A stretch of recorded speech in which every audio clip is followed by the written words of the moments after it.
Evdən çıxanda mən o şplis deyirlər, onlardan götürüb atırdım çölə ki, birdən uşaqlar əl vurar, toxunar və xəstəliklər keçər.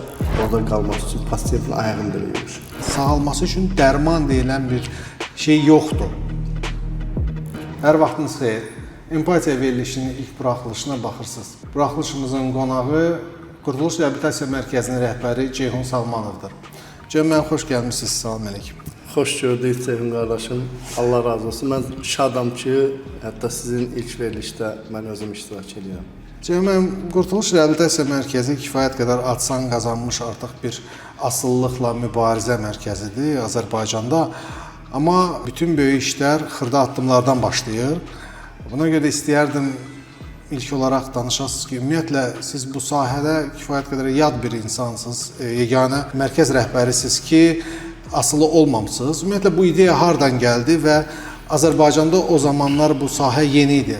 İlk addımlarınız necə oldu? İlk öncə mən narkomaniyanın belə sürətlə yayıldığını görərək və məndə də əlhamdülillah uşaqların sayı çox olduğu üçün və hətta birinci mərtəbədə yaşayırdıq Sumqayıtda polislər binasında. Hər gün evdən çıxanda mən o şplis deyirlər, onlardan götürüb atırdım çölə ki, birdən uşaqlar əl vurar, toxunar və xəstəliklər keçər. Bu minvalından mən istədim ki, bunları birinci aradan qaldıraq, hansı vasitə ilə polislərlə işbirliyinə girdim. İstədim ki, belə təmizləyim və gördüm ki, yox, bu vasitə doğru vasitə deyil. Və öz qohumumda da mənim mamam oğlu, biz Qarabağ zonası Mamoğlu dedik. Mamam oğlu da bu bəlanın qurbanlarından idi, uzun illərdir, 22 il. Mən onu məscidə zaman olurdu, aparırdım, istəyirdim, mübarizə aparırdım ki, onu bu bəladan qutarım. Və həmən ərəfələrdə həm bu polislərlə əməkdaşlıq və mamam oğlunu can atırdım ki, qutarım.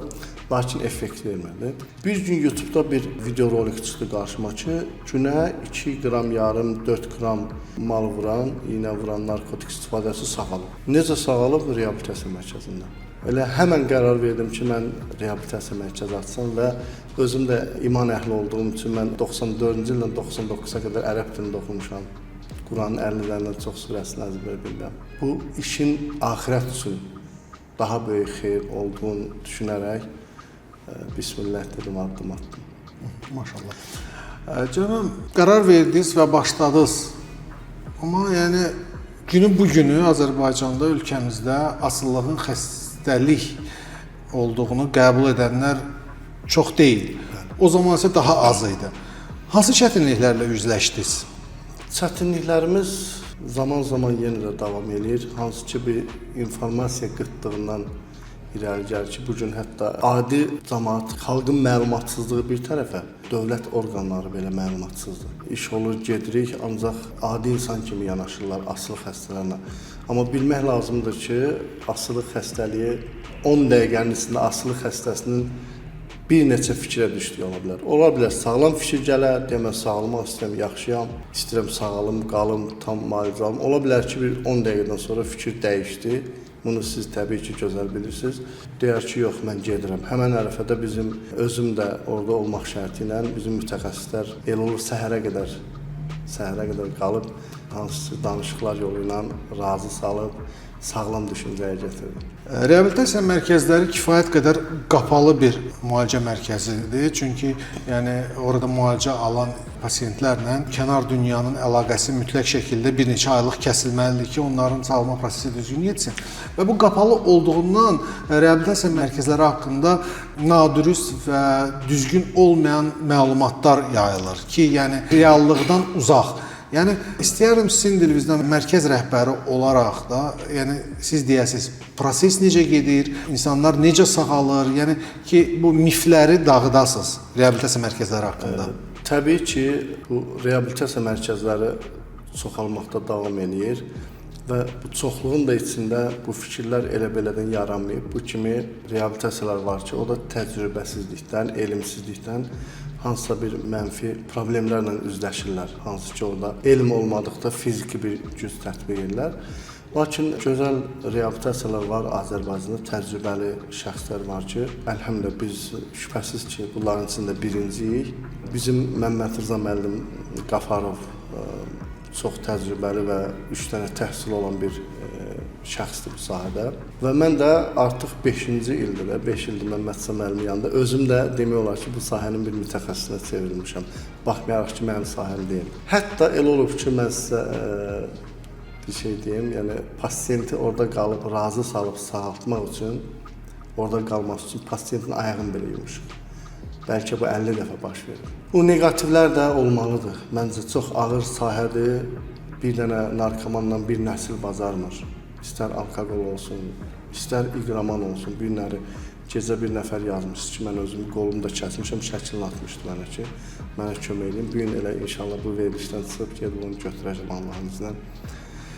Yəni onları orada saxlayıb sağlam düşüncəyə gətirib sağaltmaq çox böyük əziyyət və risk tələb edir. Və təbii ki, bu yola çıxmışıqsa, bu yol kişilərin yoludur, çətin yol ümumiyyətlə kişilərin yoludur. Axıra qədər də mübarizəmizi davam edəcəyik inşallah və cənnəti qazanmaq ümidi ilə. İnşallah. Cəməm, keçən əsrin 80-ci illərin sonunda Dünya Səhiyyə Təşkilatı asıllıq xəstəliyini ölümcül xəstəliklər siyahısına saldı. Bəli. Amma bizim cəmiyyətdə belə bir fikir formalaşıb ki, əgər bu xəstəlikdirsə, bu dərmanla sağalmalıdır. Çünki biz bildiyimiz bütün xəstəliklər kiçikdən böyüyə kimi, yüngüldən ağıra kimi bütün xəstəliklər dərmanla sağalır. Amma bu xəstəliyin sağalması üçün dərman deyilən bir şey yoxdur. 95 il əvvəl yaradılmış bir proqram əsasında gedir sağalma.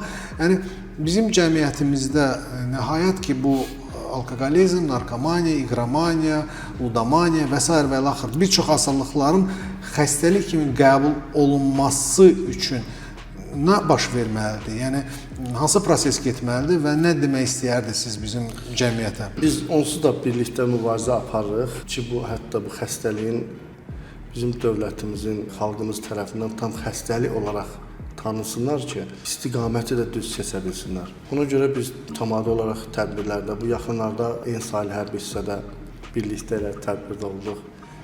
Böyük bir kütlə idi, universitetlərdə, bacardığımız qədər sosial şəbəkələrdə maarifləndirməyə çalışırıq. İnşallah sizin bu verilişinizdə də Allahın iznlə daha çox maarifləndirərsiniz, çox maarifləndirərik inşallah.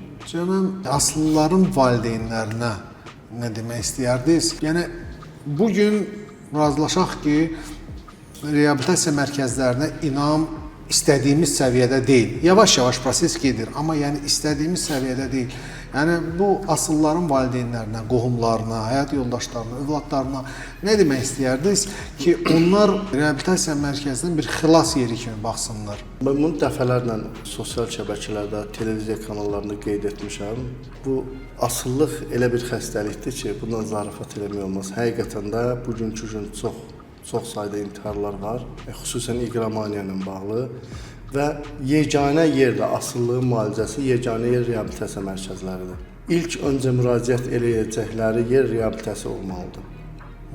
Çünki bugünkü gün məlumdur ki, bu günə qədər heç bir nə dərman preparatları, nə hansısa bir çöldəki psixoloq bir nəticə ala bilməyib. Bugünkü gün amma tək bizim mərkəzdə 500 nəfərdən çox sağlıqçı qardaşlarımız var, siz özünüz tanıyırsınız o qardaşları, hansı ki bir qismi bizlə birlikdə işləyir, mübarizə aparır və ən əsas mən istəyərdim ki, aidiyyatı qurumlar bilsinlər ki, gəlib mərkəzlərdə misal üçün bəzən gələndə təcrübəsi az olan qardaşlarımız olur ki, sual verirlər ki, kim qalmaq istəmir? Asılı xəstəsinə bu sualı vermək olar Ceyhun müəllim sizə? Yox, birincisi, heç kim öz başına ora gəlməyib, ailəsinin xahişi, razılığı ilə və maddi dəstəyi ilə bu baş verir. Asılı xəstəsində çünki hamımız bilirik ki, mənim artıq indi 500 minimum deyirəm, çox, say çoxdur. Təcrübəmiz çox genişdir, əlhamdülillah. Asılı xəstəsinə hara yönəlsən ora gələcək, bunu bilmək lazımdır. İstəyirəm xalqımız bunu bilsin, xüsusən aidiyyatı qurumlar bilsin ki, asılı xəstəsini hara yönəlsən ora gələcəkdir. Hansı ki, ona desən çıxmaq istəyirsən, deyəcək istəyirəm. Başa salıb desən sağalmaq istəyirsən, deyəcək sağalmaq istəyirəm. Çünki öz beyni çökür, hansı ki, asıllıq kiçik yaşlarından formalaşır və hansı ki, bir istifadə elədiyi maddənin təsirindən öz beyni çökür. O deyir, Məmməd Sənan deyir ki, mütəxəssislər də, alimlər də bilmir ki, bu fikir hardan gəlir. Ki, onu söndürsünlər, qarşısını alsınlar. Təbii ki, biz bilirik, bunun dindən də cavabı var İslam tərəfdən hardan gəlir, necə. Qısa olaraq bildirmək istəyirəm ki, yəni çox təhlükəli. Hətta bugünkü gün cinayətlərin 10 dənəsindən deyərdim ki, bir 7-si asılılıqla bağlıdır. Və aidiyyatlı qurumların da bilməyini istəyirəm ki, onlar təşviq eləsinlər ki, gəlsinlər reabilitasiyaya. Hətta gələndə onlar da bir məlumatlandırsınlar valideynləri, həmin o asılı şəxsləri məlumatlandırsınlar ki, sənin çıxış yolun budur. Başqa cür çıxıb çöldəsən yenə fəsad verən hər bir asılı potensial cinayətkardır.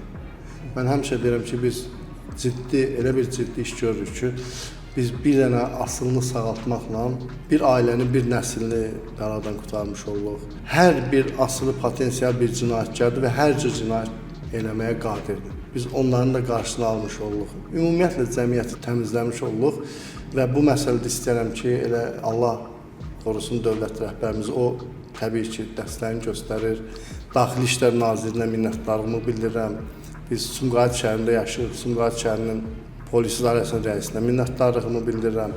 Bunlar dəstəyini göstərir, bunlardan dəstək görürük biz. Və istəyirəm ki, başqa orqanlarda bizə dəstək olsunlar ki, bu bəladan ümumi qutaraq. Ümumi dövlətimizi, cəmiyyətimizi bu bəladan təmizlə. Yoxsa hər birimizin evinə girəcək bu. Çünki cəmiyyətdir, ailə, övlad evdən çıxır, o yoldaşının da həyətdə oynadığı uşaqlarla da, şagirddirsə parta bir yerdə oturdular, müəyyən bir məktəblərdə var məlumatım ki, mən o məktəb direktorlarına bildirmişəm. Bildirin valideyninə, aidiyyatlı qurumları ya uzaqlaşdırın müalicəyə, başqalarını da yolxuturmasın. Çox sağ olun Ceyman, minnətdaram Siz də sizə. sağ olun. İlk verilişimiz reabilitasiya mərkəzi və asılılıqla bu mərkəzlərdə mübarizəyə həsr olunmuşdu. Bir məqamı diqqətinizə çatdırmaq istəyirəm ki, asıllıq bir xəstəlikdir. Hər bir xəstəlik kimi onun da inkişaf mərhələləri var və bilirsiniz ki, istənilən bir xəstəliyi ilkin mərhələlərdə müalicə etmək daha asan olur. Nəinki ikinci, üçüncü və nəhayət hər bir xəstəliyin olduğu kimi dördüncü mərhələsi ölümcül mərhələsində. Ona görə övladlarınızdan, qohumlarınızdan, valideynlərinizdən hər hansı bir şübhə varsa asıllıq xəstəliyi ilə bağlı bunu sabaha qoymayın. Bugün kömək etməyə çalışın. Və bizim kanala abunə olun ki, bu xəstəlik barədə və digər maraqlı məsələlər barədə məlumatınız olsun. Salamat qalın. Qurtuluş Reabilitasiya Mərkəzi. Həyata dönüş buradan başlayır.